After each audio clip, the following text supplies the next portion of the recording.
Thank you, Mimi.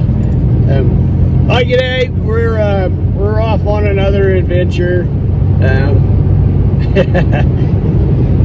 We just got back from the Black Hills where I met a fellow small-time iPhone YouTube creator from Wales, Steve from Fading Margins. It was brilliant. It was a haul down there. So we're off again. We're going to go canoe camping with a fellow, well, he's not a creator, but a viewer. No offense to any North Dakotans, but I'm having a hard time seeing why folks want to live here. And, well, it's like, in all fairness now, that the Theodore Roosevelt National Park area, that's kind of cool. That's some pretty nice country there. So I saw lots of deer, lots of bison.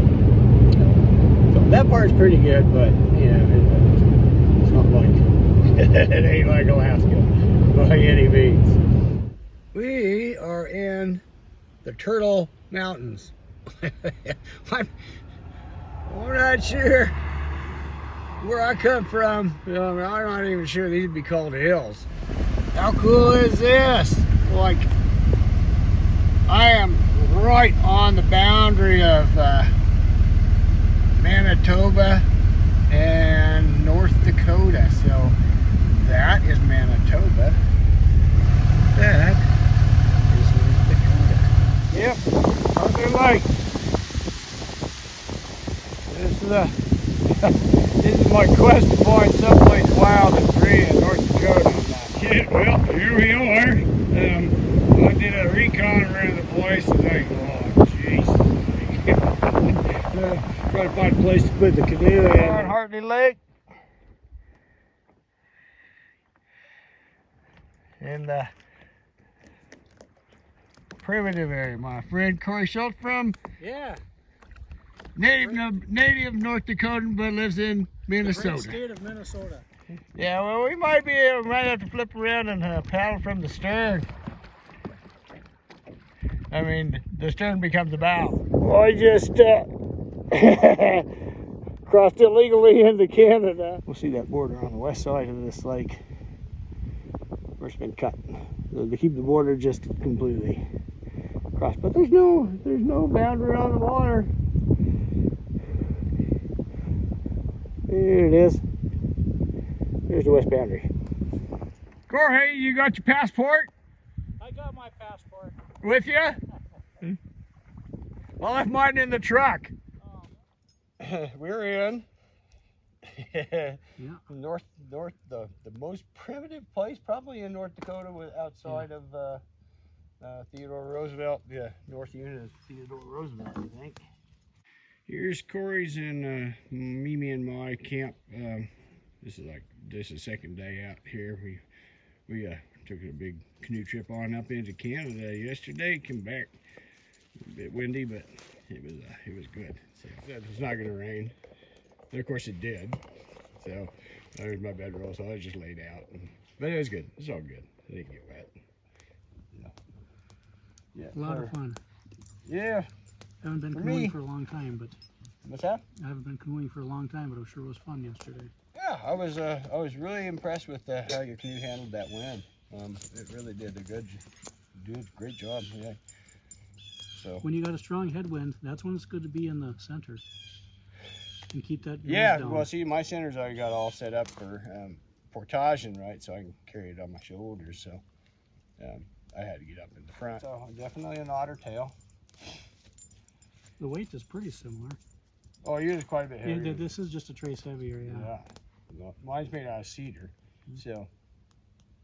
But the handles are very kind of similar, very similar. Yeah, it can't fall out of your hand either. It's nice and wide at the top. Yeah. Yep. Boy, they sure work good. Yeah. I had a great time with it yesterday. Yeah, the problem with mine is just so long, right? Doesn't work very good in the shallow, so I carry my beaver tail as well. Yeah, I see you carry two of them. Yep, whenever I'm out, I always carry two. I really like the way he's painted a sign on here. I hope it stays for a long time. Yeah, well, that's interesting because a local fella came by and recognized the paddle maker, and was like, yeah, he's like, he had us pegged. Yeah. Yeah, us pegged. He made us out for a couple of mountain men right away. Yeah, a couple of old buck skidders. I was fully suspecting to go out and catch a fish or two, but no fish in the lake. No, yeah. Or not even a lake. Good thing we brought provisions, because if we were relying on fish, we'd be getting pretty hungry about now. And that pan, deep dish pan, is called what, a Kamal again? Yep. Yeah, Comal. C-O-M-A-L. Yeah, pretty bloody handy.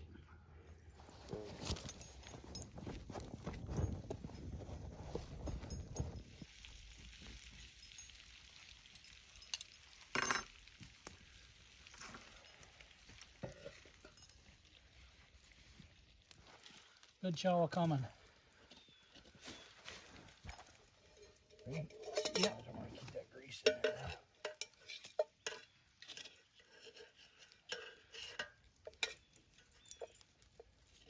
Oops, sorry. One thing about bacon grease, not a whole lot of cleanup after.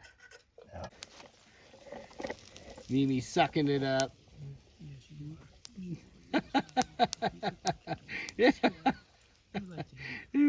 do. Mimi loves camping.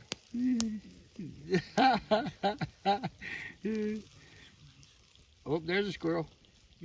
Yeah, Corey and I are about to head out and put the canoes on the rocks, tie them down, and head out. There's I should have been thinking about it and videoed getting through this little cattail marshy thing, but that's where we put in, excuse me, and where we took you out. So, yep, been a great trip. Far too short. You love canoe camping. It's like you can take enough stuff to free Ireland. After our quest to find someplace wild and free in North Dakota, and then to meet my friend Corey from Minnesota, east North Dakota. Anyway, I think we were kind of successful. There's the Turtle Mountains, in a very big piece of ground that's, but it was quiet. Last night, night before, got to see the Northern Lights. That made me feel good, for sure. And it was a pretty good display. It was all white, no greens or reds. It was white, but it was good. Had a good paddle yesterday. Paddled up into Canada, and we both had our passports, but that's okay. I think. Yeah, we probably did as well. Anyway, there you go. Here's an update. Take care. Cheers.